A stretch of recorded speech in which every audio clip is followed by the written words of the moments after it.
Good evening, everyone online. Good evening, everyone here at Jackson Systems. We are presenting another series in our fall training. As you can tell, it is cold out for most of the country, so we're going to talk about some heating stuff, right, Jim? You bet. All right, Jim from Emerson White Rogers is here tonight. We're going to talk about some integrated furnace boards, some universal replacement furnace boards, some combustion that they have to offer here that we provide at Jackson Systems. And as always with our trainings, this is meant to be live and interactive, so we highly encourage you to ask questions here in person and especially online. Now there is a chat box in there. You can enter your question and we will answer that. Now if Jim's in the middle of a speech or something, we'll eventually wait till he stops and gets it, but we will get to your question and you will be able to ask him live while we're broadcasting this. There's also some other windows that you're noticing online. You can have access to the slides, and this is a NATE credited course, and you get 1.5 points today, right? Yep. Okay, so be sure to fill out all the information to get your NATE certified points tonight. You can also, if you missed this class, this will go to our on-demand section under the Contractor Resources tab on the Jackson Systems website. So again, if you can't, if you gotta go, if you guys got an emergency heating call, you gotta get out of here, you can go back online and watch the training. So it happens. So Jim, welcome. Thank you for coming here tonight. Now give us kind of a quick tease of what you're gonna talk about to our audience here. Well, I'm going to cover integrated furnace control boards tonight. Okay. And one of the things I'm going to focus on is flame rectification, understanding what that means, how to test for it, how it all works within that control board, a little bit of troubleshooting of various different parts connected to the furnace control board, and a little bit of definition of what an integrated board means. Right, so obviously a lot of these products is really meant to reduce the SKUs, reduce the number of parts that you have to stock, because there's so many furnaces out there. There are, and this covers a ton of units out there, so this is a very, very important piece of material, especially in the heating season. So Jim, what is the one thing you want everyone here in person and online to walk away with? What's like the aha for everybody watching this training? The aha is understanding what the current is going through that flame sense rod and how the board itself is reading that to know that you do have a flame within the furnace and that the board is recognizing that flame and how that's actually functioning and working and what all needs to take place to make that happen. Awesome. Well, Jim, take it away. And again, please ask questions. This training is only as good as your questions, so the more interactive, the better. So please welcome Jim. Give him a round of applause, everybody. Thank you. Thank you. Good to be with you tonight. As JD has already mentioned, we're here for integrated furnace controls, and we'll just get started here right away. The game plan for tonight is defining what an integrated furnace control is, the sequence of operation of how a control board works, flame rectification, we'll spend a good bit of time in that, and then finally installation and troubleshooting of the IFCs. So let's jump right in to what defining an IFC, an integrated furnace control, is. And defining that, I'd like to start out with history of what all happened through time to create this integrated furnace control. And I took this all the way back to 1935 when the first patent came out. Prior to that, it was a coal furnace and a base and an old octopus monster. And that thing just simply gravity fed up through the house. And then in 35, somebody got this idea to set a blower beside it and put a mechanical temperature switch on that. And that's actually part of this. If you see right here, this is the old mechanical switch. That was how the blower came on from that point all the way up to 1988. That was the standard of how a blower came on. And that was first introduced 35, and then we start talking about the non-integrated controls. And the non-integrated controls, the first one was when Finwall made a spark igniter, and that happened in 1968 when the spark ignition system came out to light the pilot rather than a standing pilot all the time. In 1969, silicon carbide was already in existence in other forms in the automotive industry. It got introduced as an ignition source for a furnace in Cardonum company was the first to introduce a silicon carbide igniter. They were brittle and fragile, had a hard time of lasting because of their properties. But that was the only other option besides the standing pilot or the spark. Well, we go through the energy crunch, and the United States government says, hey, we need to increase the efficiency of these furnaces. And in 1987, they actually created a regulation that said all furnaces have to be at least 78% efficient. Well, to do that, you could no longer have a standing pilot burning all the time. And so the standing pilot furnace went away. All manufacturers in 87 went either to a silicon carbide or a spark ignition type of a system, still with a mechanical timer running the blower. And then we get another year later, and Hamilton Standard Controls creates the first fan timer board, in which the blower is actually sequenced on with time rather than the temperature. And they're comfortable doing that because there's a limit switch on that furnace that would kick the burner off if the blower doesn't come on in time, rather than relying on it hitting a specific temperature before that blower came on. And so now we have several types of ignition controls, and we have an electronic fan control. And a year later, or excuse me, 2 years later in 1990, we actually get the combination of these. This is the introduction of an integrated furnace control, in which a fan timer and a spark ignition type of igniter system was married together, and it's all fully integrated, running that furnace all together. A little bit more on the timeline. In 1997, the silicon nitride had been introduced prior to that in an 80-volt system. And in 97, they're switching from 80-volt silicon nitride to 110-volt silicon nitride. And by the time we get to 2006, most manufacturing of a separate fan timer and a type of ignition are gone. They're merged together, and everybody's using, from 2006 forward, everybody's using an integrated furnace control board that we know today. And so the two takeaways here on the bottom of the slide: the era of non-integrated electronic controls ran from 1968 to 2006, when there was an electronic ignition type. Either the first part of that time was a mechanical fan timer, the last part of that time was an electronic timer.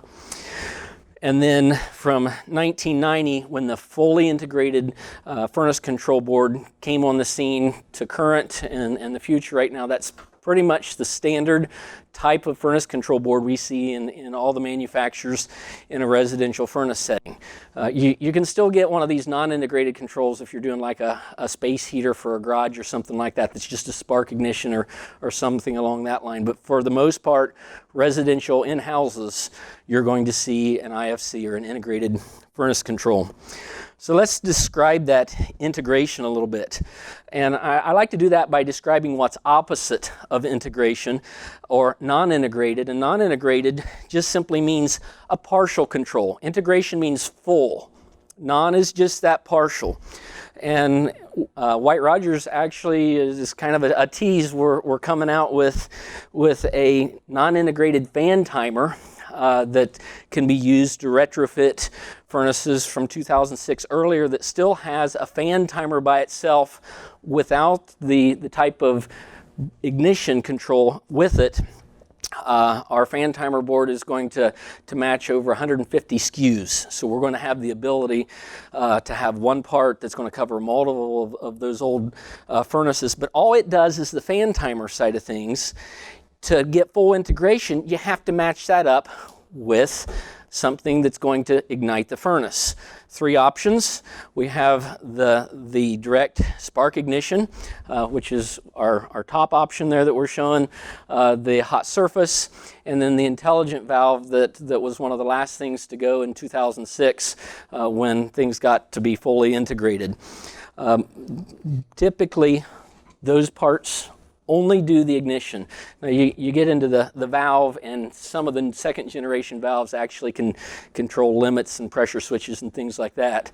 But for the most part, it won't control the blower. So you still need something else to make the full integration for the fully integrated board. So fully integrated controls, what is that? It's got a control board that's got logic in it, a gas valve operation mechanism that's either going to control a single stage or multi-stage gas furnace. The ignition options, like we mentioned already, are proven pilot or the spark ignition, direct spark, and the hot surface ignition. So it's got an ignition option, and then the fan options on these integrated furnace boards are permanent split capacitor, ECMX, which is a X13, or what I would call constant torque, and then the ECM, I like to call it an ECMV. It's a variable speed. It's constant volume. No matter what the pressure is of the duct system, that motor is going to continue the same CFM volume through that duct system. Depending on how much pressure is there, it's going to adjust its speed for that volume. And here on the bottom of the slide, we have 4 different options for integrated furnaces. This shows them a little bit better. The 50M56U is kind of the bread and butter for your service truck. It covers over 430 integrated furnace control. It's single stage heat, PSC blower, and carrying this, and I actually have one of them right here with me tonight, and we'll pass that around a little bit later to let you actually take a look at it. But it's something that you have that on your truck, and you're looking at not running to the supply house if you're out there and you need to replace a board. This is covering 430 different SKUs. That's a PSC. The next option is the same, only it's an X13. And it's an industry first for a control board that is covering the blower motor, the X13 blower motor, and also the hot surface ignition along with it. And then 2 others that we have is the 21M51U. It's hot surface ignition as well. Second stage or 2-stage on the heat, standard PSC blower. And then the final one is got the variable speed blower in it, the constant volume, and a 2-stage heat along with the hot surface. All of these are hot surface. And most of what manufacturers are going to, with the exception of Rheem, is hot surface. So everything you're seeing today out there in the industry are hot surface control boards. That's kind of a definition of what we have, where we're at with integrated furnace control boards, yes. All of your hot surface is 120 volt? All the hot surface is 120 volt. And that brings up another good point with what we call our common 430 SKU 50M56. We include a hot rod igniter, a universal silicon nitride igniter that's 120 volts. So if you're out there in the field and you're replacing that board, you don't know if the old igniter was 80 volts or 120, then you have the 120 that's going to match the new control to upgrade it as well. That way, if it happened to be an 80, you're going to be back out there a second time. Yeah, the Linux used 90 volt, I believe, so if you had a bad Linux board, worse come to worse, you could just swap You can swap out that, and you swap out the igniter at the same time. You bet. Yep. That's cool. Yeah, it's part of the kit, and that's eliminating that chance that you have a mixed voltage. So that's kind of a story of an old train furnace that, as I was a service tech, I went out, the board had been replaced, the homeowner was saying, I have the same company out here every year replacing the igniter, and it just burns out on a regular basis. Well, I went back with the model number of the furnace and found out that the original furnace was an 80 volt furnace, and the 80 volt igniter was what was in it. That's what it called for. But somebody had replaced the board 4 or 5 years ago with a 120 volt board, and they was continuing to burn that out. Once we recognized that, we corrected that, and it's been, I think, 8 or 9 years, and I saw that customer in a parking lot here about 3 months ago. And he says, you know, that furnace continues to work with that same igniter. They're thrilled. So you have a question? Yes, we have a question online. Ricardo wants to know, is an air switch or sail switch also integrated into the IFC, the integrated furnace control? An air switch or sail switch? Or sail switch, also integrated. They are not integrated in this, no. That they would not be. Now, on these boards, there is a spot on the board for EAC, electronic air cleaner, and humidifier. So you have the ability to time those on at the same time with the blower on this. So that is built in, but an actual sail switch would still be a separate switch. Hopefully that answers that question. And we are ready for part 2 here, sequence of operation. In the sequence of operation of an IFC, we're going to start with a non-IFC, a non-integrated board. And this one here is a hot surface that I've pulled up there.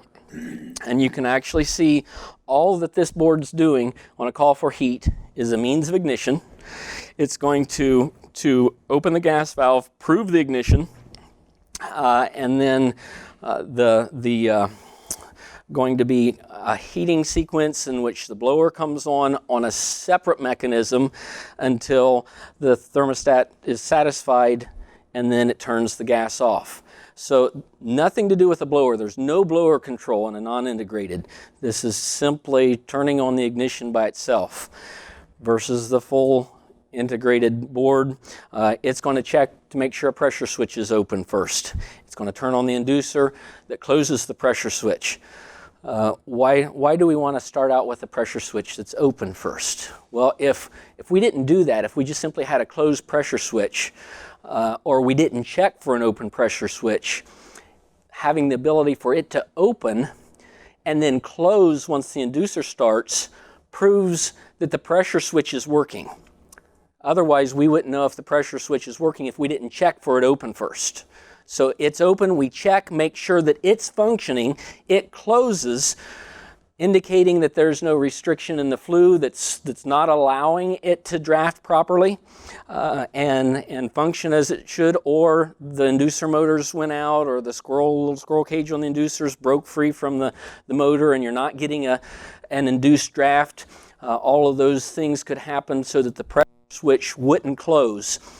When the pressure switch closes, then the control board knows that furnace is ready for ignition, that there is a proper draft through the furnace. The pressure switch closes, the high limit is closed. So the gas valve hasn't been open and gas burning in the furnace heated up the heat exchanger to open that. That limit is closed. The flame rollout's closed. And then the ignition is ready to start. It comes on, whether it's a hot surface, the contacts close on that, the hot surface igniter glows, and then the gas valve comes on. Once that gas valve comes on, you got gas ignition, and you need to know that the gas is burning. That's done through flame sense, and that's what we're going to get to in a little bit, how that flame is sensed, how that functions and works. Then during the operation, the blower comes on to get that heat into the house.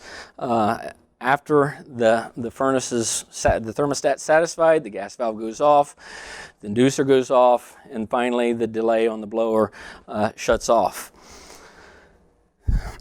So a lot of manufacturers will have some type of a timing sequence that they show, and this right here shows a little bit of those exact steps of when a thermostat is on standby.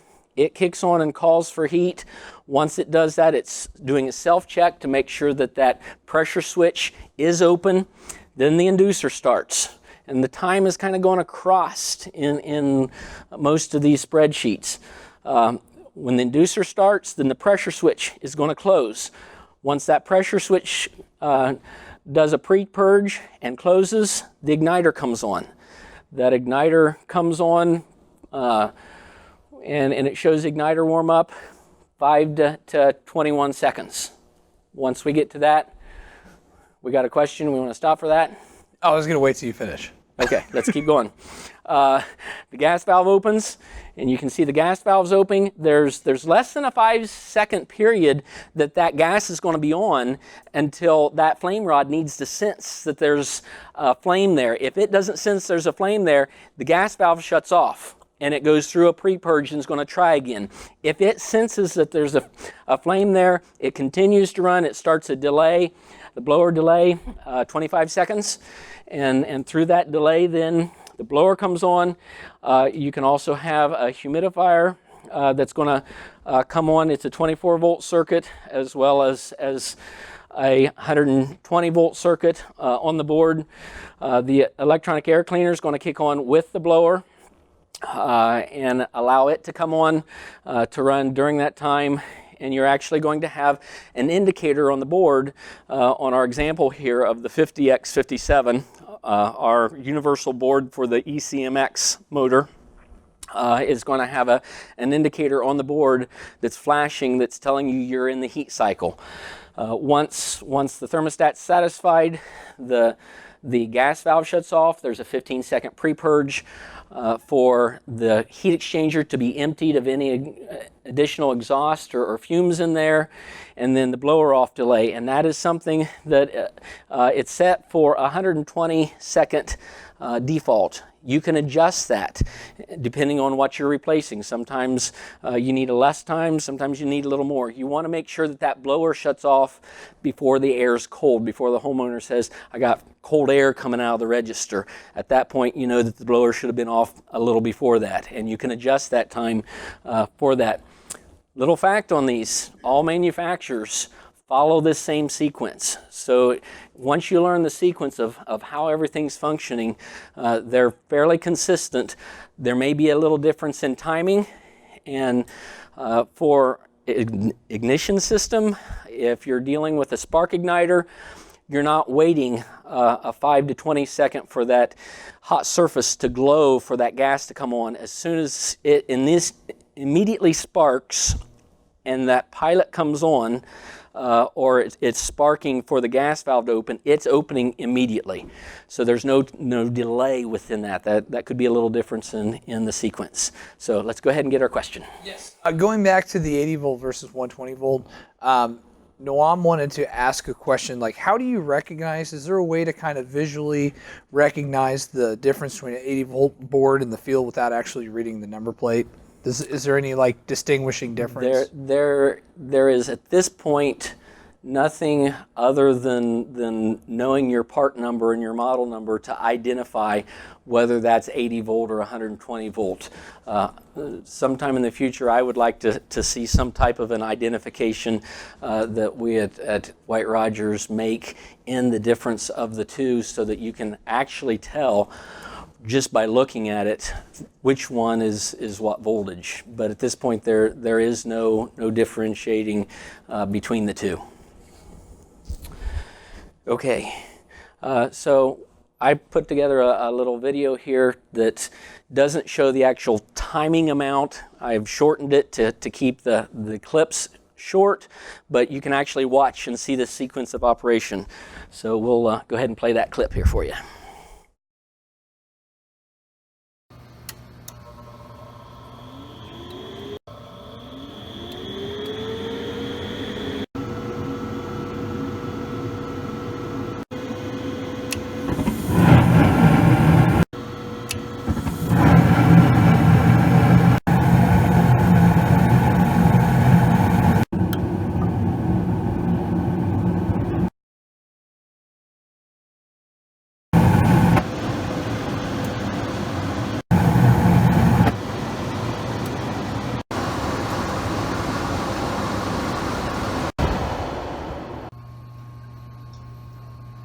That's the whole spectrum from start to finish of the function of how a furnace starts and operates, what the ignition control is doing within the system.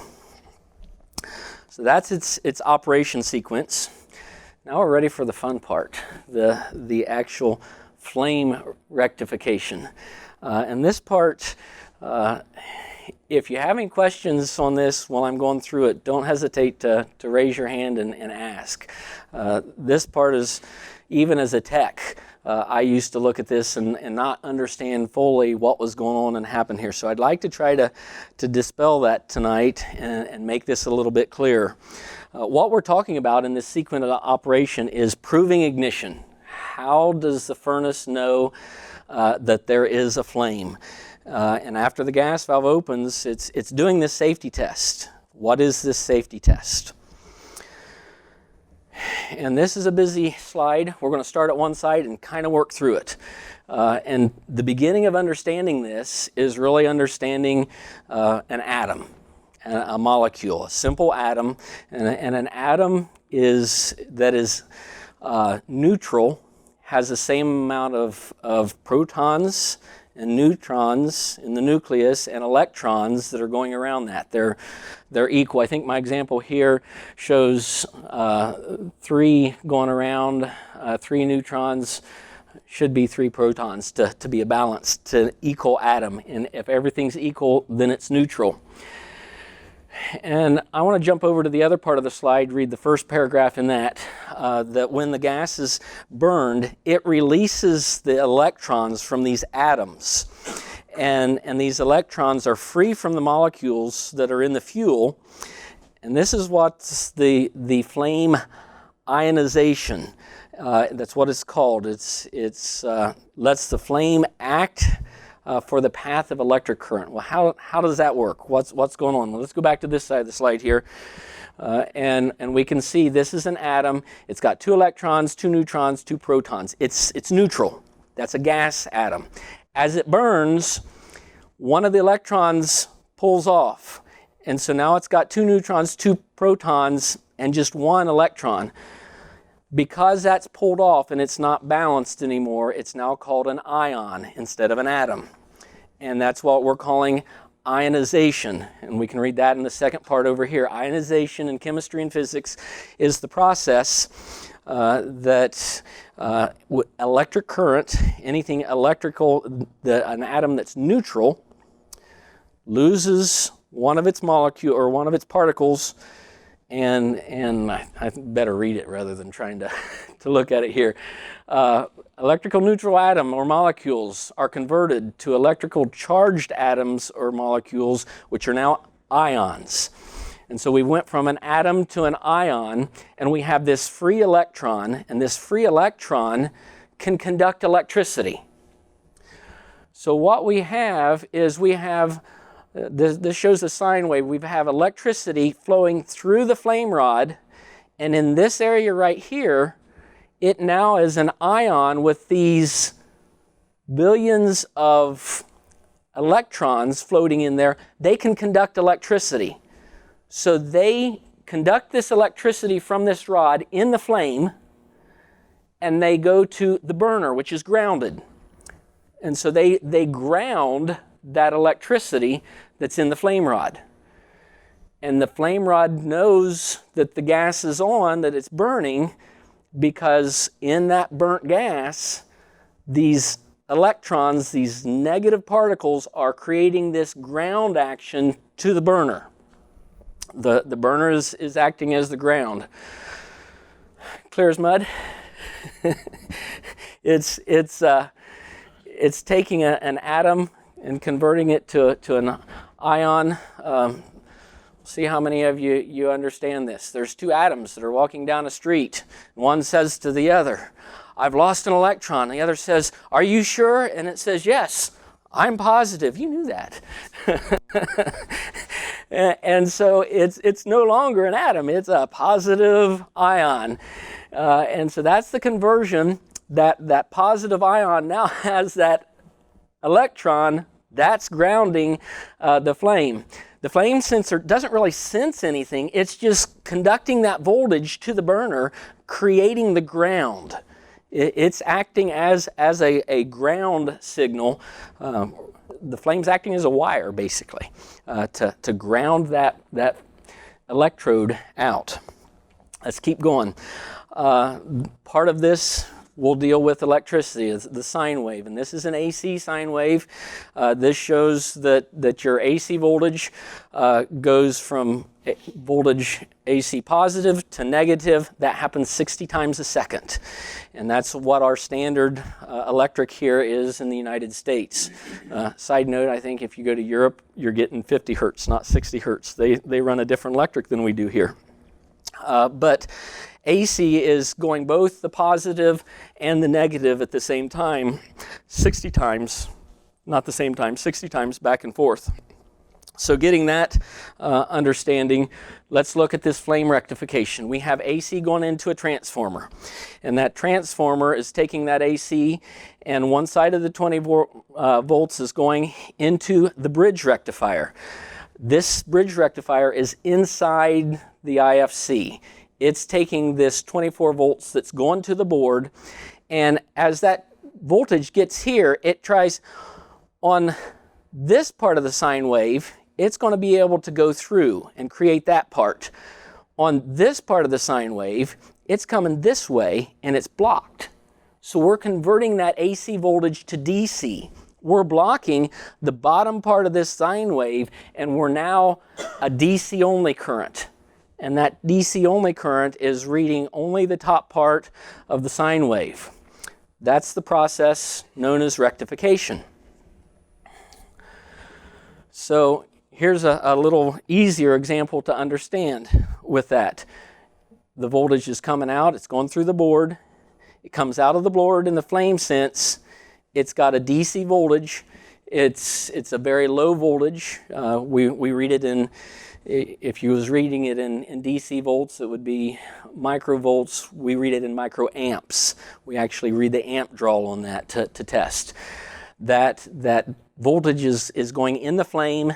The negative or the electrons of the atoms that have been released through the burning process are creating a ground to the burner itself. And because that's grounded, that's creating this amp draw.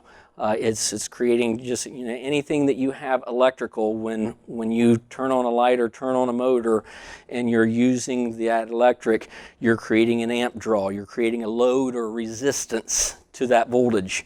And that's exactly what this is doing. That's creating a resistance in that wire, and that resistance is actually what is being sensed by the board to know that the flame is present and that it is functioning. So this flame rectification, what it is about is how much ground area you have. And this shows you have a flame rod that is small, but the actual burner is large. The larger area is what is allowing, as that's going through there, the top part of this sine wave to read these 5 microamps. Now, the burner area is the bottom part. Because it's a large area, it's only going to read about 1 microamp. So you take the positive side of the sine wave, subtract the negative, and you're reading about 4 microamps.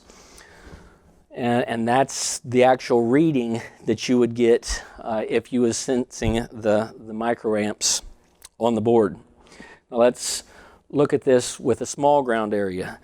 Notice that this area here is a lot smaller. It's reduced in size, and with it smaller, with the ground area smaller, the flame rod now has that smaller ground area, and it's actually increasing the bottom part of that sine wave to 4 microamps, and then the difference now is only 1.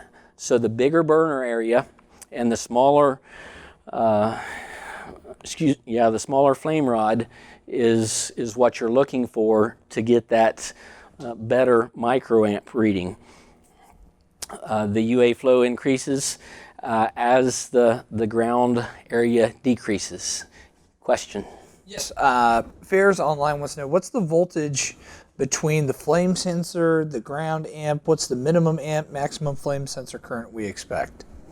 We will discuss the actual flame current, the microamps that we're going to read. We got that in a slide coming up here that's going to give a rule of thumb, and I'll also add to that when we catch that. I want to keep on going here on a couple more. I got actually just 2 more questions just Okay. came in. Sorry. Constantino, he's online. He wants to know, some water heaters don't have flame rods, but it does have a sparker. How do they sense the flame and spark at the same time on a water heater? On a water heater, if that's a spark, then that spark is being sensed. The spark itself is acting like a flame sense, more than likely, in that process, and the control in that knows that pilot is on in that spark through the flame sense of the actual spark rod itself is being used as that flame rod. Okay. And then one more. Ferris wanted to know what's in the flame that makes it conductive to the electricity. Did you cover that already? That the conduction is that free electron. That electron is a negative particle within an atom, and that negative charge that's freed from the atom is now what is allowing that electric to go through. It's the actual ionization of the atoms through the burning of the gas. All right, so what happens if we reverse polarity? Well, if we reverse polarity, we have a big area that is the signal, and a small area that is the neutral. And so it's pushing that signal through rather than collecting on the chassis. And when it's pushing it through, then you're exactly the opposite here again. You have 5, you're subtracting the 4, even though this is bigger, because you're pushing rather than collecting, you end up with a lower number.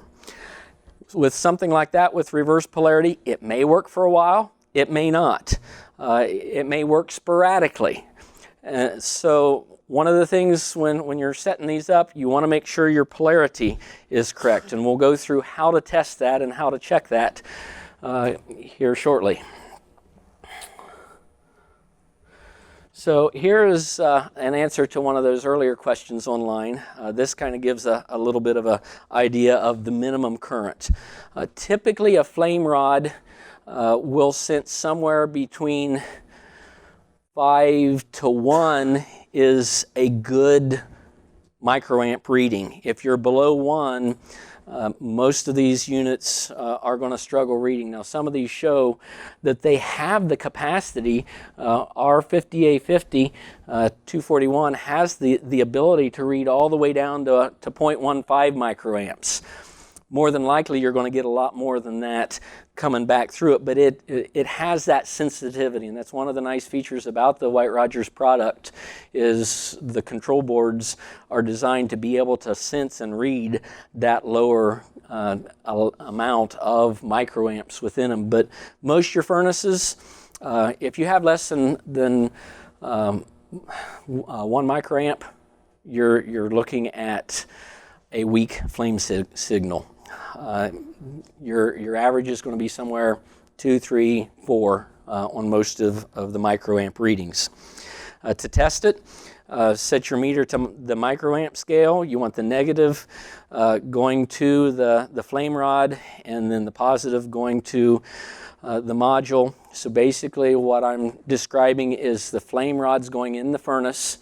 You pull the clip off of that, and you put your positive lead on that spade terminal. Your negative is going to touch the flame rod itself, and turn the gas on or start the furnace, the gas comes on, and you're going to be able to read that microamp through your meter through that. That's the way you're going to have to do on a lot of furnaces, unless you got one of our boards. And that's going to lead to passing these around. One of the nice features that we have on the 50M56 and the 50X57 are flame test pins. So you can actually put your meter on each of these test pins, and you can do the testing here. The benefit of that, if your connector that's going on your wire that's going onto the flame rod in the furnace, if that's weak and you pull that off to test right there, you've now broken the weak spot and you're not going to find it. by being able to test right on the board, you're going to test from where that flame sense comes off the board all the way to the probe itself. And that's going to give you an accurate, exact reading of what's actually happening within that circuit while it's completely and fully tested. So I have these. I'm going to go ahead and pass these around so you can see those, both on the 50M as well as the 50X. Did you say the igniter comes with each one of the packages? This one it does. The 50X57 it does not. I am sorry. The question is, does the hot rod igniter come with all the universal control boards? It does with the 50M56. The 50X57 it does not. The 50X57 with the X13 motor in it is a new enough control that more than likely your igniter that's going to be with this is going to be a 120 volt igniter versus this, which is going back a lot earlier years, that has the potential that it could be an 80 volt or 120 volt igniter coming with it. Thanks for reminding me of that. Okay, so we are heading into the installation and troubleshooting. All the boards come with 3 amp fuses? All the boards are 3 amp fuses from what I understand on that, yes. With everything out there? It is. That fuse is only protecting the low voltage circuit from something grounding out. And typically your low voltage circuit's going to be your limit circuit, your pressure switch circuit, and your thermostat circuit, and the circuit going to the condenser. So there's no other part of the load. Excuse me, the question was, do all the boards come with 3 amp fuses? And the answer is there's no load that should be greater than what that 3 amp fuse is going to be able to handle. There's quite a few out there that take 5 amp fuses. There are, and that's the discretion of the manufacturer what they want to put in. This one comes with a 5 amp in it. Oh, that one does? Yeah, that one has a 5 amp. Okay, so we do have 5 amp in some of them. Okay, I don't know that it matters. In the years I've been in the industry, I don't know that 3 amp versus 5 amp matters. 3 amp are generally what I've seen them in, but 5 amp are available as well in an option. Question? Yeah, Andrew wants to know, do you have any recommendations of a reliable electrical meter that you use to measure? Well, your electrical meter that you get is really your choice. I have seen a lot of technicians out there with what they can find from Harbor Freight, and those meters, you get what you pay for. Most of those meters are not going to read microamps. So the first thing that you want to search for is something that does have the ability to read microamps as well. Probably the leading company, and I don't know that I'm here to endorse one company over another, but my go-to meter was a Fluke.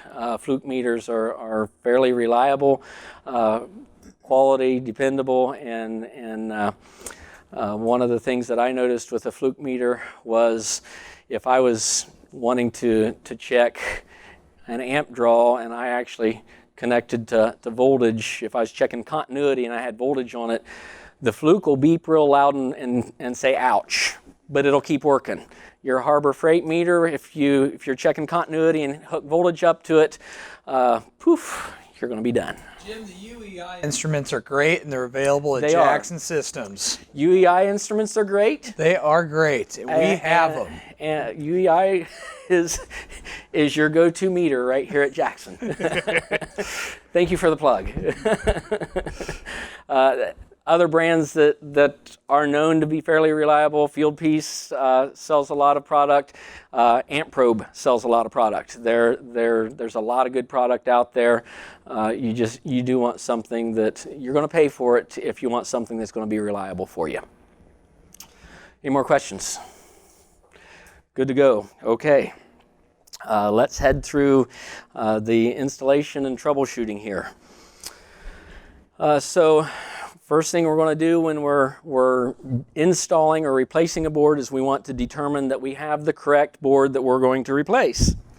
So we're going to look at what we have to determine the correct IFC. These are same things that I had on a previous slide, showing that we're looking for a control board that has logic on it.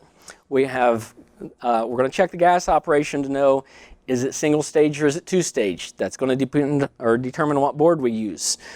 The ignition controls, what type of ignition is on the one we're replacing, and then the fan options, whether it's a PSC, ECMX, or ECMV. Then if it's a hot surface ignition control, we want to check to see if it's silicon carbide, silicon nitride, how old it is that way. If it's nitride, is it 80 volts or 120 volts? How can we tell? Well, most of the time we're going to have to take the model number of the furnace, and we're going to have to go back to the manufacturer and see what was designed, what originally went in that, if it happens to be the original board. If it's not the original board, then if we're replacing the board with a universal and we know the new one's 120, then we can use the hot rod for the replacement of that. What's the condition of the igniter? If the igniter is worn, if it's old, it's okay to go ahead and replace the igniter as a part of it. I've already mentioned that our White Rogers 50M56, it does come with that hot rod igniter in it.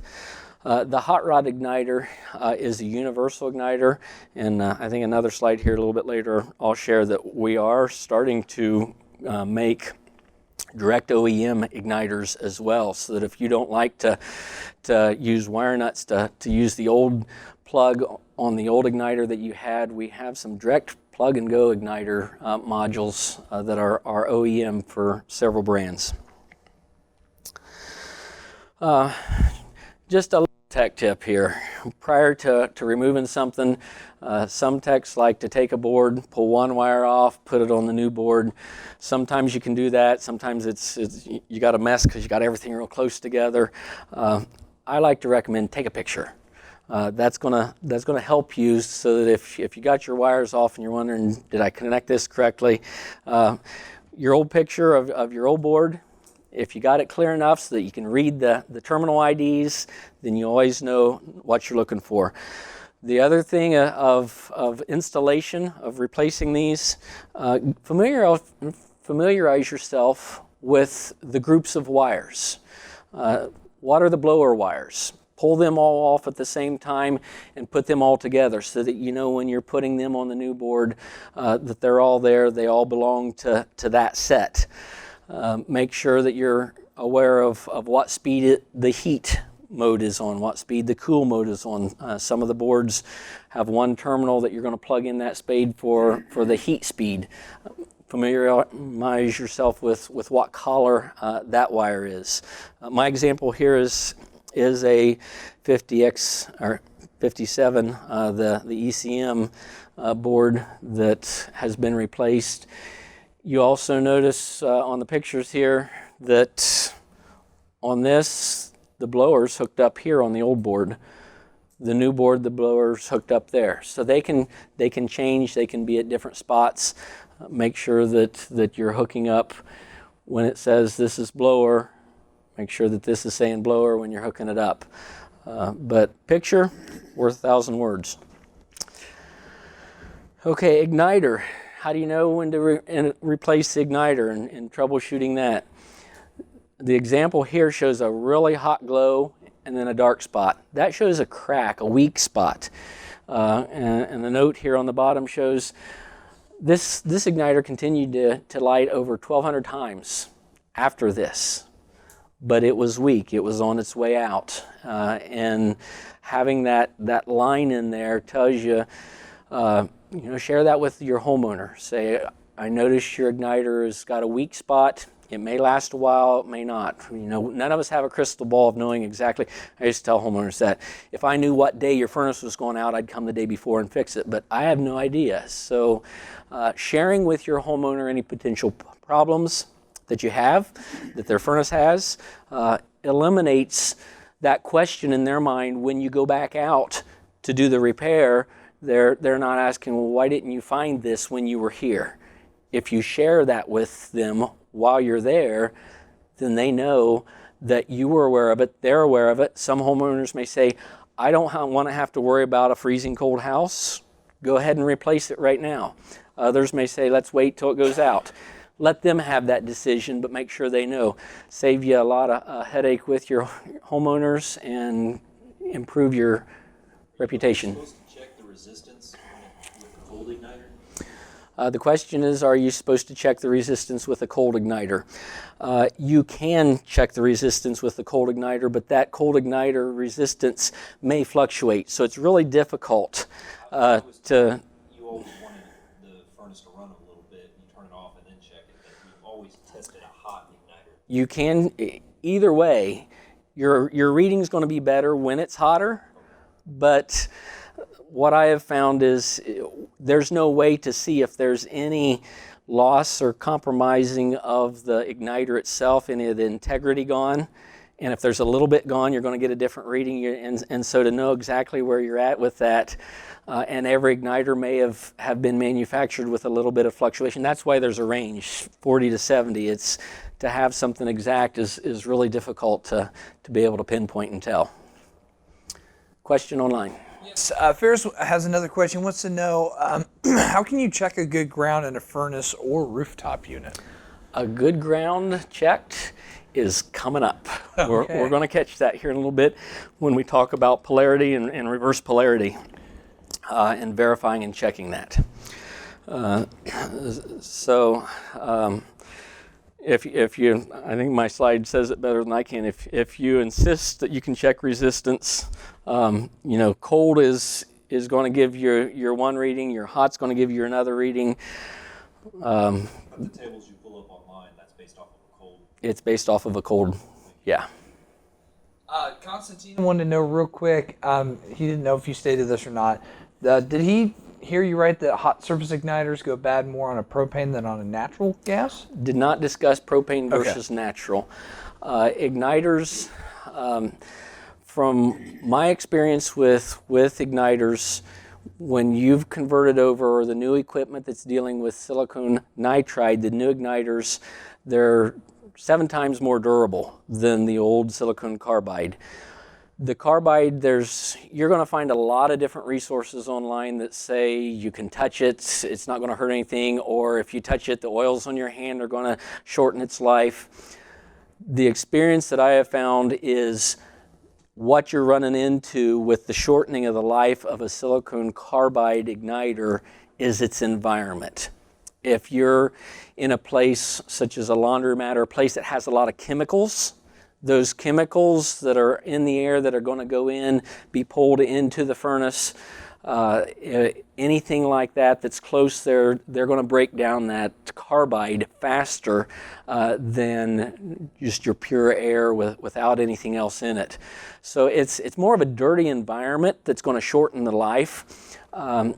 Propane, you could use that as an argument a little bit. If you had dirty propane, that propane could affect it some. More than likely, you're not going to see a lot of difference. You may see a little, but generally speaking, it's the air and what's in the air that's going to affect the life of that rather than the gas itself. Any more questions? Good to go. Okay, so White Rogers Universal Hot Rod Igniter. This is an igniter. What you'll find with this is a 5-year warranty, which is the best on the market for an igniter. It's universal. The carbide lasts long. There's a lot of good reviews on this of the longevity of this. This is something that you don't have to take a nitride and replace it with this nitride. You can take a carbide and replace it with this nitride. As long as you're 120 volts on the control, this can replace a carbide igniter as well as the nitride igniter. So it can be used for both. This is something that is a universal, so it just has wires that you're going to wire nut up to. We have Lennox and Train, several other brands that we're actually coming up. I think we have 3 different carrier igniters with different brackets that allow for a direct OEM replacement with the plug. If you like to do a direct plug on this rather than wire nuts, those are going to be available from White Rogers to do a plug and go, and you don't have to worry about the actual plugs on them. The other thing I like to talk about when I'm addressing these is when you replace, especially a universal, with something else. You've taken an old one out, you're using a universal. You go do a call for heat, the furnace comes on, you're good to go, you leave. A couple days later, your homeowner calls and says, I get this boom every once in a while. My furnace is really loud. What I like to recommend is if you're replacing, especially with a universal, do 5 to 10 at least trial runs with this. There's times that when you're replacing the igniter, if this isn't in the right spot of that gas stream, you could have gas flow in there before it catches it. And on a single trial run, it may catch it that first time, but the next time you may have a heat exchanger full of gas before it actually ignites, and you get a delayed ignition, you get a boom. And so going through and making sure that this is placed in the right spot in the gas stream is really critical in keeping those callbacks. Make sure it's placed right, and I'll go ahead and pass this around as well. Got a question? A couple, actually. Ronald wants to know, he said he installed a hot rod as a replacement for a silicon carbide on a Goodman furnace. Mm-hmm. He got a call back less than a year later and found that the hot rod actually snapped off. He was wondering what could have caused that. That I would consider an anomaly. That is not something that the carbide is really durable compared to the nitride is durable compared to the carbide. Very hard to break unless there was something that happened with that igniter during the process of made, shipped, something along that line. The best thing is there is warranty on it. Unfortunately, I have not hardly heard that occurring in the past. Nothing that's a good definition of why it would have happened. Could a voltage issue cause that? The question is, could a voltage issue have caused the break of the hot rod? The voltage issue more than likely with a 120 volt igniter, unless you have a high spike for a long time, which would have probably taken out the board before the igniter. I don't see a voltage issue of causing that. A lower voltage would just simply mean that the igniter didn't glow as hot. It didn't have as much power to it. And so it would have been a weaker glow, and that wouldn't have caused a break at all. Yes? Would the weaker glow mean you'd have some gas buildup and could have like a small explosion to break it? You could, but it would have to be the question is, would a weaker blow cause a glow from an 80 volt cause gas to build up and then that explosion to break it? If that was to happen, I would have imagined that the technician or homeowner would have found the furnace doors on the front of that furnace on the other side of the closet somewhere, because that would have had to been a pretty powerful explosion to actually create that. I've never seen an explosion break an igniter that way. Correct. Correct. Not the normal pop. Online question. Yes, a couple here. Ferris wants to know what's the minimum temperature of the igniter can reach and the maximum temperature if there's any of the igniter. I'm going to look at Matt here to see if he has a question. My understanding of the igniter, the temperature is somewhere around 3,400 degrees is its design temperature to get to that temperature for ignition. And a lot of times you'll see that igniter glow. It'll get extremely hot, and then it'll almost act like it's coming off of that a little bit before it actually ignites. It has exceeded that 3,400 at that point, but it's still above that when it actually ignites. Okay. Questions are pouring in here. Craig wants to know, do you have a recommended distance between the burner and the hot rod igniter? The distance is really kind of, that's a tough one, because most of the time you got your burner and you got your heat exchanger. You don't have a lot of room in there. I would recommend, if you're replacing a hot rod, look at what you're taking out and see what that distance is. Try to match that distance. That's going to be your best bet of knowing exactly where it needs to be, depending on the manufacturer. Every manufacturer may design that burner to be have that igniter closer or farther away. You want to try to match that, and of course you also want to make sure you're not extremely close to the heat exchanger or the shell or the burner itself, to cause that heat to reflect off of that, heat up, and cause any issues on one side or the other. And last one for now, Jerry from Extreme. I know that name. Hey, Jerry. Hi, Jerry. He wants to know, will the universal igniter have a dark spot when the igniter is getting weak? On the universal igniter, I have not seen any dark spot on them at all. If anything, it's just simply going to have a lesser glow on that point. As far as actually dark, I don't know that you're going to see that. There could. The comment is, could that be due to a blemish? And that a darker spot could be a blemish in it if you're seeing something like that. Correct. And Jim, just to comment on the where you should place Mm-hmm. the hot rod igniter, we have some circumstances where the hot rod is too long; it hits the metal in the back. So we have the hot rod EX available as well. It's just a little bit shorter, both universal applications. Just one, if one's too long, we have the EX version as well. So to repeat Matt's comment here, there's a hot rod and a hot rod EX. The hot rod is a round silicon nitride igniter, and it's a little bit longer. The EX is a flat stick. It's shorter. So depending on your application, if you put a regular hot rod in, it may be so long that it's close to touching metal, and it may not fit. So the EX is our second design. It's smaller, it's shorter, and it'll fit in that spot to allow you to be able to use a universal igniter.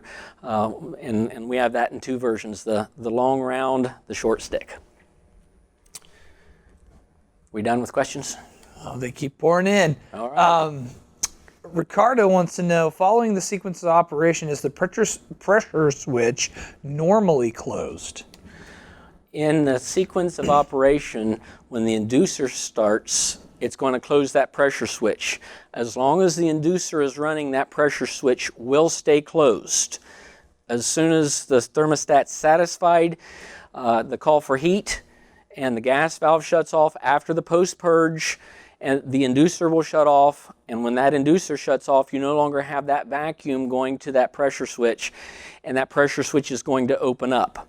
If the pressure switch remains closed, then that means you have a defective pressure switch. The next time that the furnace tries to start, if that pressure switch is still closed, when it runs the test to see what positions it's in and finds that it's still closed, it's going to send an error signal to the control board that says, this is still closed, there's something wrong with the pressure switch, it needs to be addressed and looked at. And the simple test for that would be to go out. If that pressure switch is closed, you should be able to read continuity between those 2 points to see that pressure switch is closed. Something to consider when you're checking for continuity, if you can trace those wires back to the control board and you can unplug the mollusk plug or a point there away from that pressure switch and test the continuity at that point. Because if you pull those wires off that pressure switch, the movement of that pressure switch could cause that pressure switch to open up and function again for a while. So not touching that, trying to check that continuity a little farther away is beneficial. And Constantino wants to know, how reliable is the ohm test on the hot surface igniter? The M test. Ohm. The ohm test.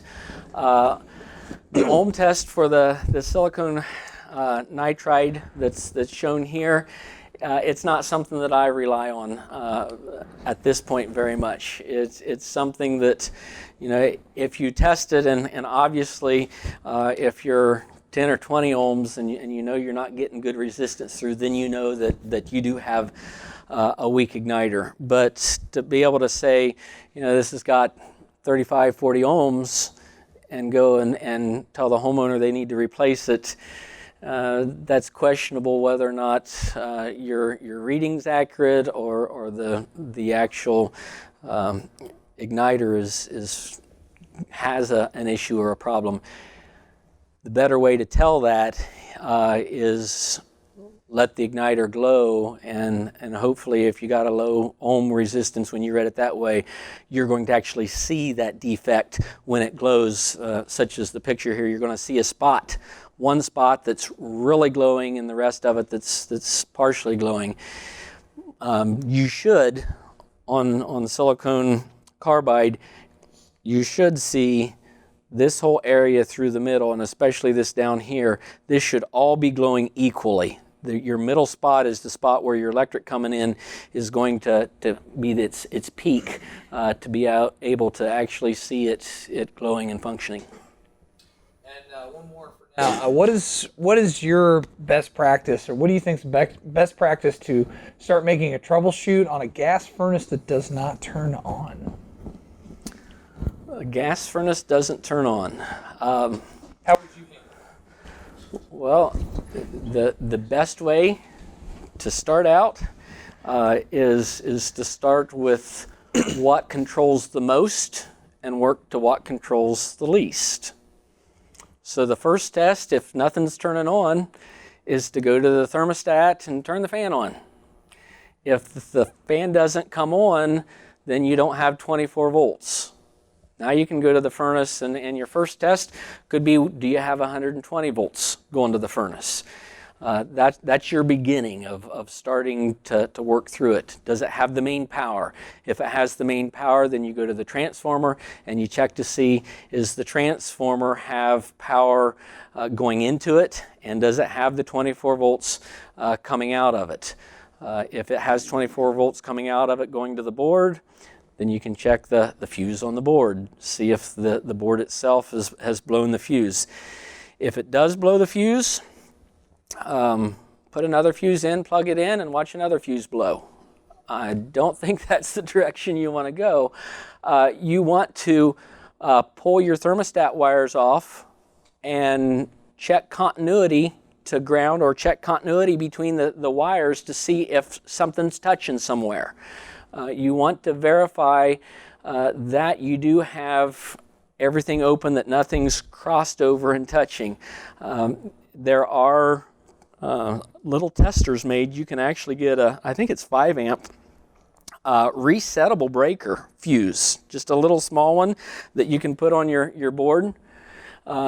And you can buy them right here at Jackson Systems, and that saves you. If you're wanting to do that, then you can put that in, pull a couple thermostat wires off, power it up. If it blows, you don't have the right circuit. If you do, if it stays on, then you know that circuit's where the short is.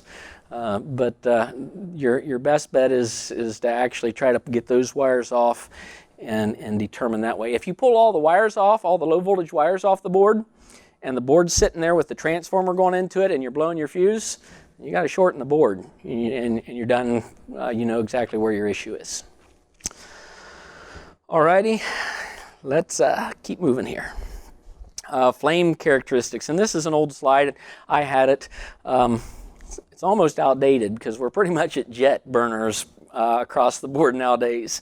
But there are old burners out there. We call them ribbon burners. The burner, the gas goes in and it comes off the top of the burner.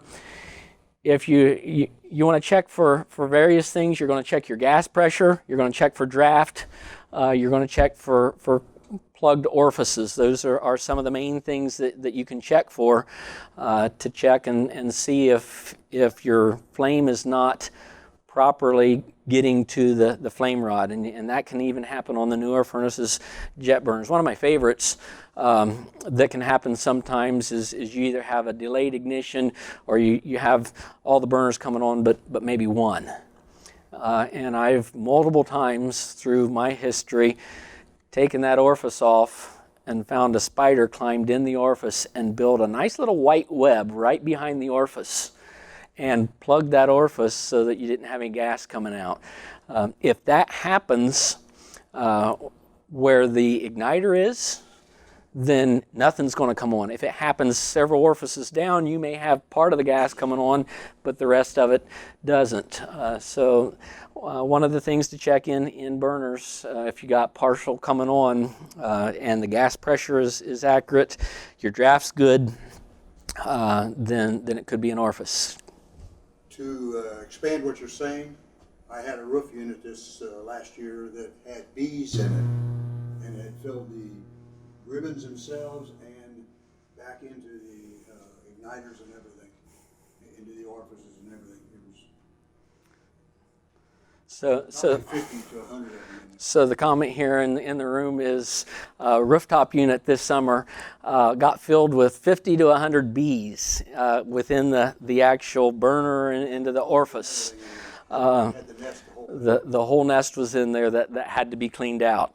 So a lot of different things that we run into out there in the field that can cause the flame to work or not to fully function. Question online. Yeah, Ferris wants to know, he's got a question. Do you think they'll go with low voltage anytime soon? He thinks that 120, 220 volt igniters is a little dangerous and not safe because it's open. Yeah, I don't have to repeat that question, do I? Great. The 120 volt igniter is pretty much a standard igniter. At this point, that is the voltage, the main voltage that's going to the board.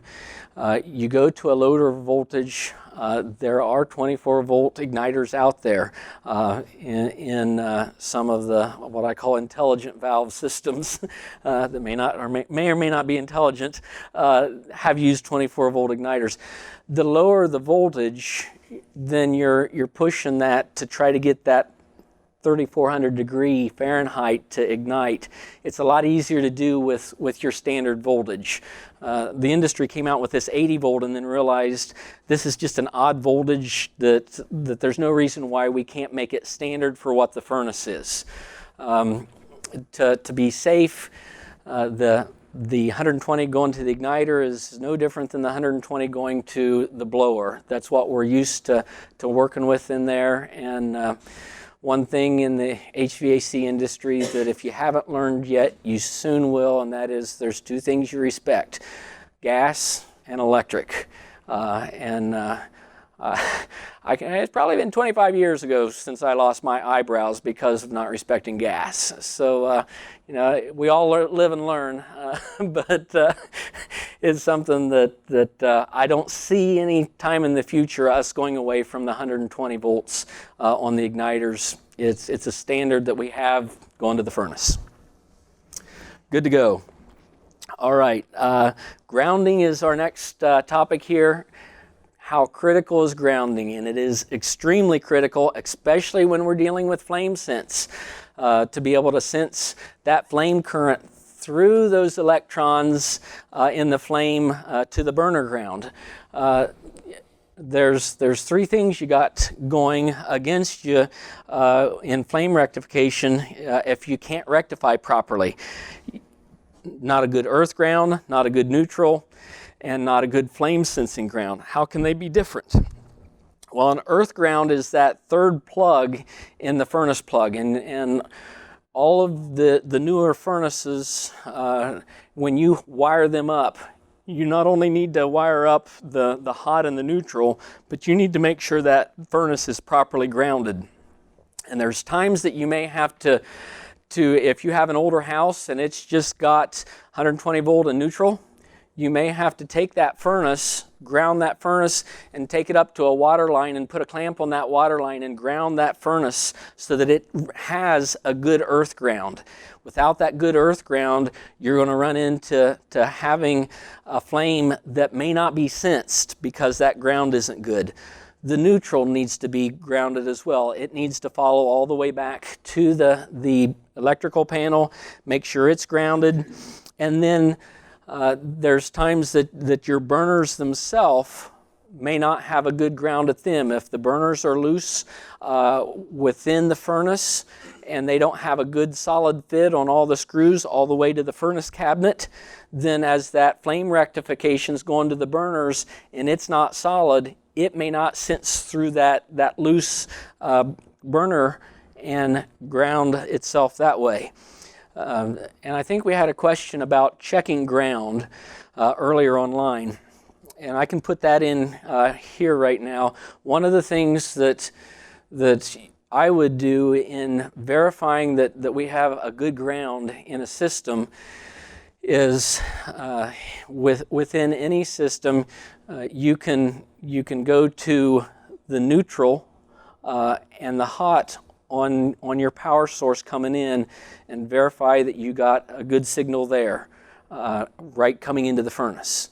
Then you can go from that hot and go to the furnace cabinet or to ground there. Make sure that that's solid there.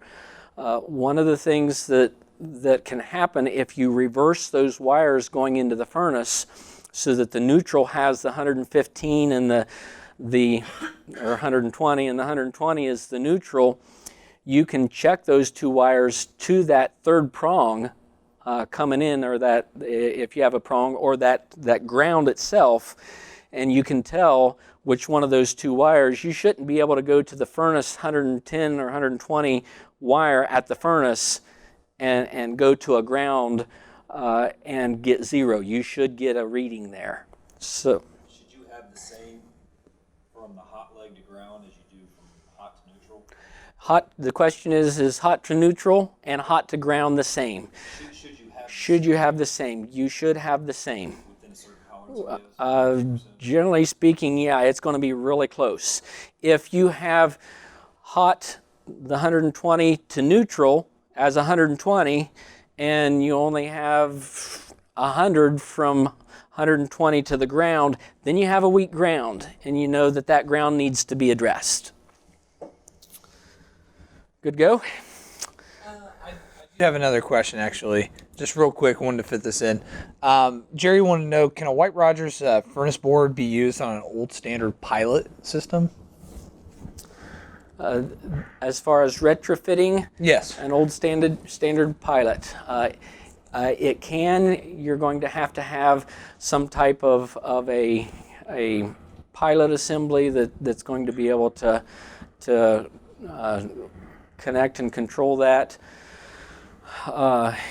If you have, and I'd have to think that through to actually come up with that, your gas valve, if you was to use something like the non-integrated spark control that's actually reading that, it would take a good bit of retrofitting.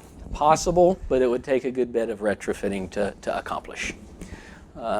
Hopefully in the future that's something that we're going to work on to have some type of a kit to be able to do that direct replacement.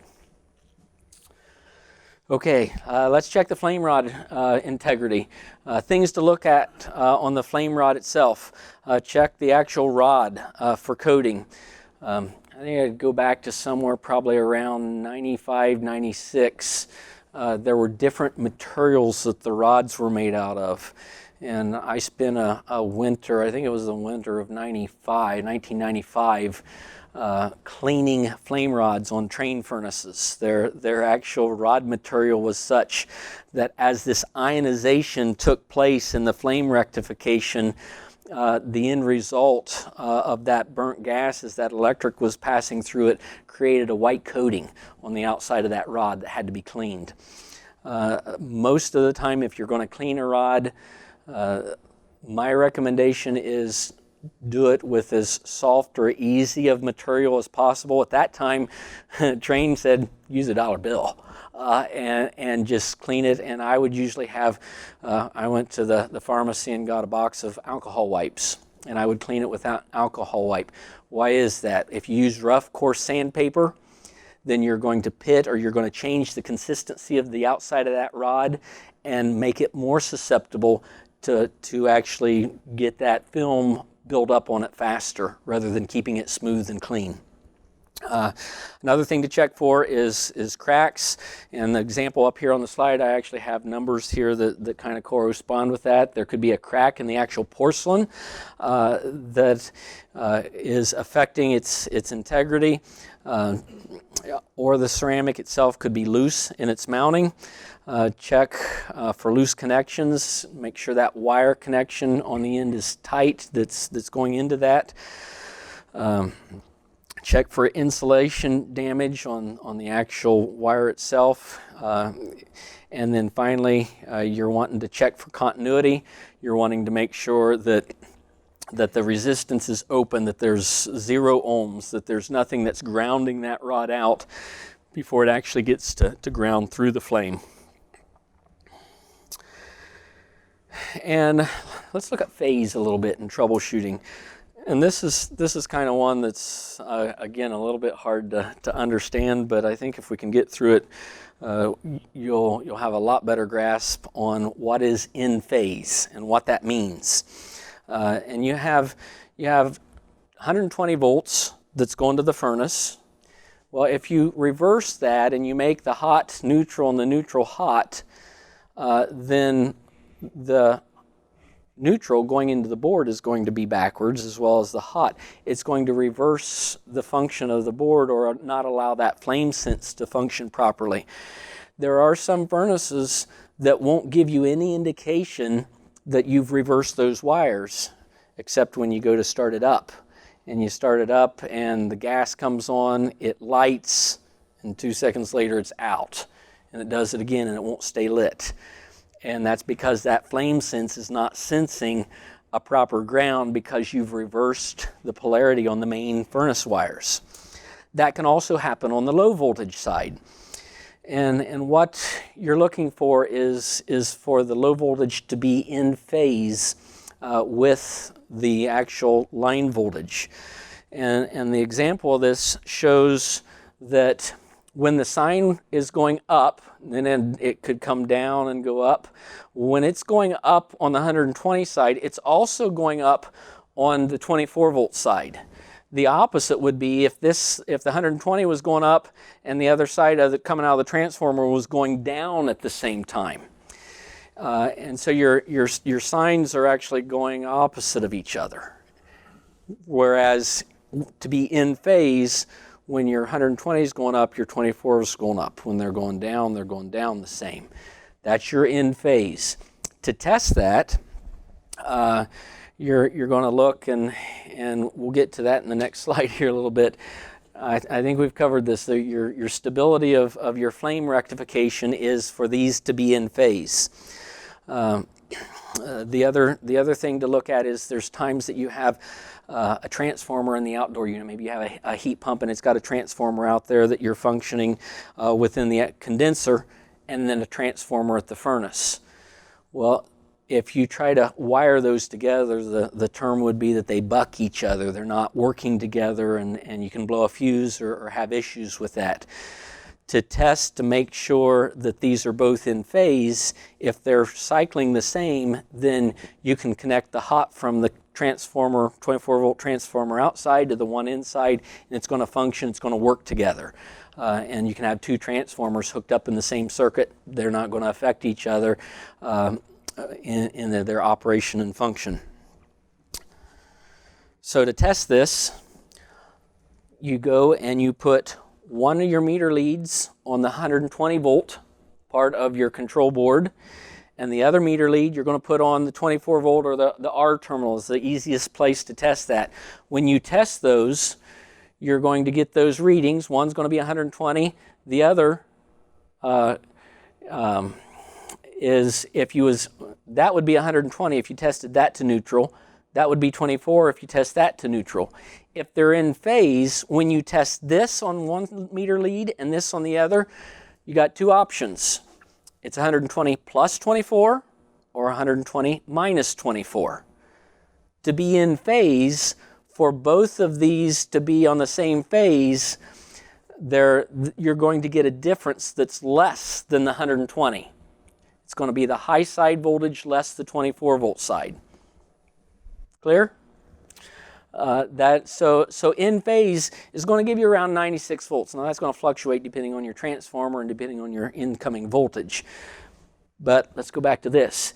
If your voltage reads 144, then that means as this is going up reading 120, this is coming down and reading 24, and you're adding the two together. They're out of phase. And so both being in phase is critical for the flame rectification to function and work properly.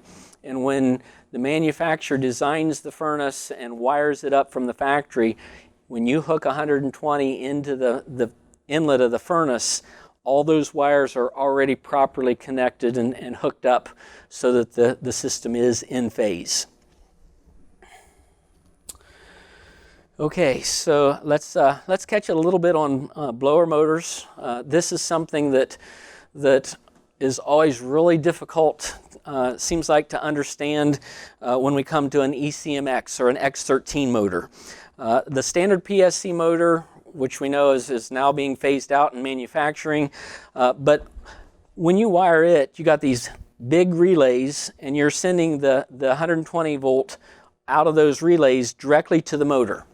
That 120 volts going into the motor, and so you know when you hook up the red lead from the motor to the furnace board that you're going to get the low speed. When you hook up the black, you're going to get the high speed. Those are the standard voltages, and the actual full 120 volts comes off the board and goes to the motor. When you're dealing with ECMX, the best way that I have to explain that is the 24 volt circuits within an ECMX act just like a contactor and a condenser. So think of this motor as having a contactor inside that extra part of that motor that gets 24 volts to it and close that contact for that speed. That's the simplest way that I have. You have the 120 volts going to the motor right here and here. So it's getting power to the motor, but then you have the 24 volts through the rest of the speeds, and they're going to little relays in that motor, and whichever 24 volt signal you send to that motor, that relay is going to close and it's going to turn on that speed. So it's just kind of an extra step within that motor itself that allows that to run. You're switching, and a lot of times if you look at your pins on the motor, you have two rows. The one row is going to have your 120 hot, your 120 neutral, your ground, and on that side you're probably going to have a brown wire that is your 24 volt common. So that's one going to one side of the contactor. The other side, usually 5 spots, and they're usually numbered 1, 2, 3, 4, 5, and that's your different speeds. One's the slowest, 5's the fastest, if I remember correctly. And depending on which one of those terminals you hook up is how fast the torque is going to be on that motor. So ECMXs, they're just as simple as a regular motor. They're just getting 24 volts to the motor to determine. So, well, what happens if the motor's not working? How can you tell if it's the motor or the board? Well, you find the wire, if you're running in the heat speed, you find that wire on the board that's sending the 24 volts to the motor. And you test that wire lead to ground when the motor should come on.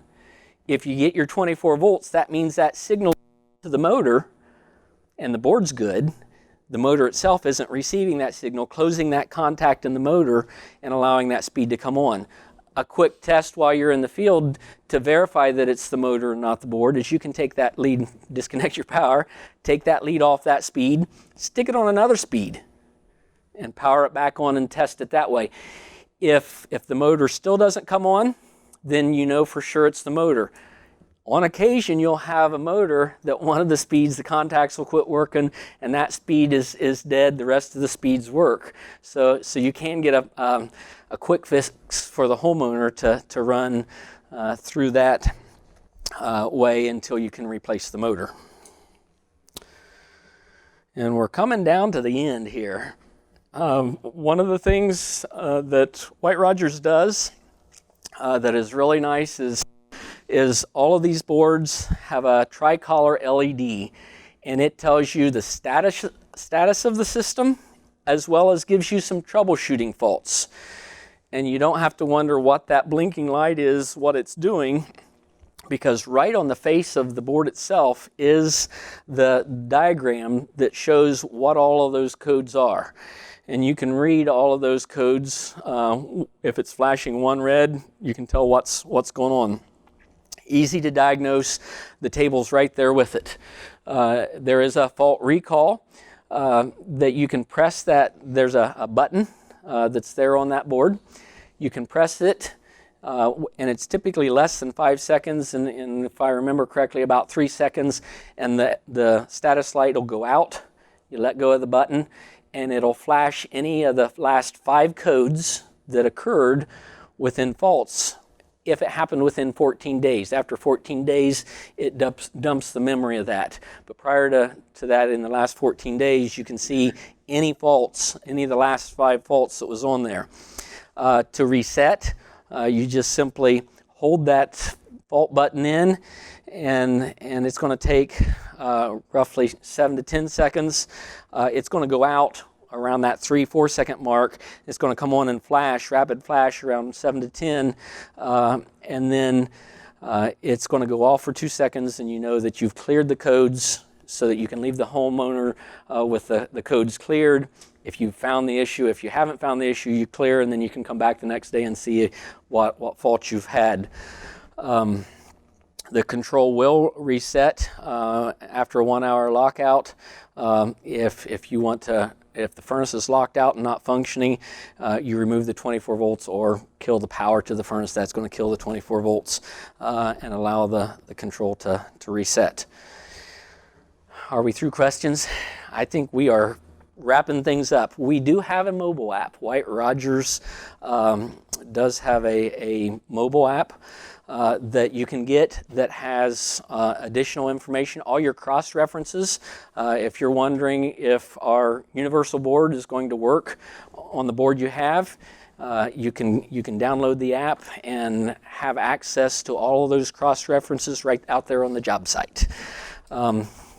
It's like anything else in HVAC. It's as simple as tying your shoe. Well, Jim, we appreciate it. Give Jim a round of applause here. That was great.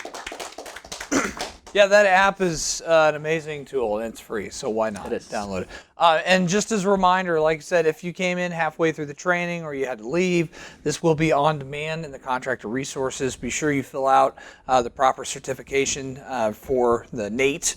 Get your NATE credits there. And all this information here is available, and you can find these great products on our Jackson Systems website.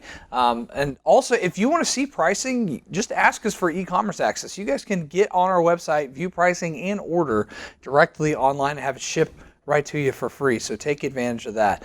And contact us at info@jacksonsystems.com if you have any questions. You always call us at 888-652-9663. I can't believe I finally got that memorized. But, did a great job. Jim, thank you so much for coming thanks on. for having me. Emerson White Rogers has some great products here available now, so thank you so much for all attending online, especially for staying there, and everyone here in the Jackson Systems building. Thank you very much, everybody. Have a very good night. Do you have anything to say before we go? One more final thought. Yes.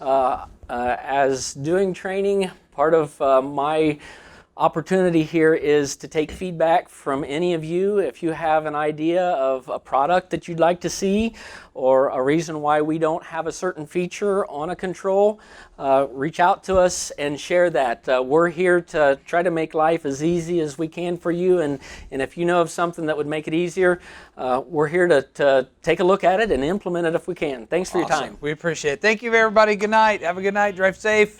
Thanks for attending online. We'll see you next time.